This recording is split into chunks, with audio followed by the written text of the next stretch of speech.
ये तो ये दोनों मैं गायब करूँगा मैजिक ट्रिक। अब गायब करूँ वीडियो। मम्मा जब मम्मा गायब।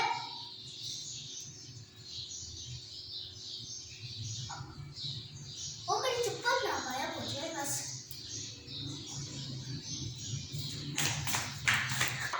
मेरे पास अब दूसरी चप्पल आ गई है। छोड़ो वो छोड़ो, ये तोतों को हम देखते हैं।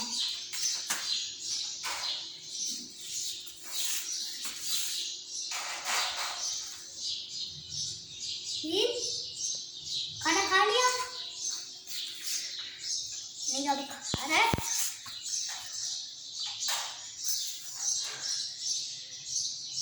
वीडियो भी गो हमें ना इनका ख्याल पता कैसे रखना है। इनका ना जो पानी होता है वो कभी कभी गंदा हो जाता है, तो उससे फेंक के दूसरा हमें पानी साफ पानी लाना होता है और ये उन्हें हर रोज खाना देना होता है। इससे ये होती है तो की याद ही नहीं आ रहा मुझे क्या। तो चलो ऑन कर दो वीडियो। अब हम जाएंगे बाहर।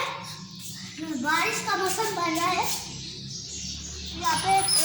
पहले बहुत ज़्यादा बारिश हो रही थी, अब थोड़ी बारिश रुकी है। आप देख सकते हैं बारिश। तो आज के लिए इतना ही। अगर आपको वीडियो पसंद आए तो लाइक शेयर सब्सक्राइब करें। पर एक चीज, वो बच्चा बड़ा फनी है जो कहता है सब्सक्राइब